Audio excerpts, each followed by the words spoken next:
এক জনপদে এক বণিক থাকত। সে ব্যবসা করে অনেক ধন সম্পত্তির মালিক হয়েছিল, কিন্তু তার খুব কৃপণতার স্বভাব ছিল। সে কখনো কাউকে সাহায্য করত না এবং সবসময় নিজের সম্পদ নিয়েই ভাবত।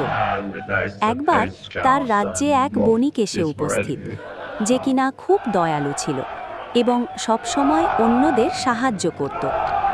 এই বণিককে দেখে প্রথম বণিকের মনে হিংসা জাগল। সে চাইতো সবাই তাকেই ভালো বলুক, তাই সেও অন্যদের সাহায্য করার ভান শুরু করল। কিন্তু তার মনের আসল উদ্দেশ্য লুকিয়ে রইল না।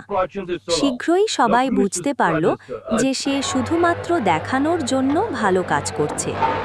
এই গল্প থেকে আমরা শিখতে পারি যে সত্যিকারের উদারতা থেকে আসে, শুধু বাহ্যিক আচরণের মাধ্যমে নয়। আমার এই গল্প এবং ভিডিও দেখে যদি আপনাদের ভালো লাগে, অবশ্যই লাইক করবেন এবং কমেন্ট করবেন, এবং আরও মজার মজার ভিডিও দেখতে সাবস্ক্রাইব করে পাশে থাকবেন।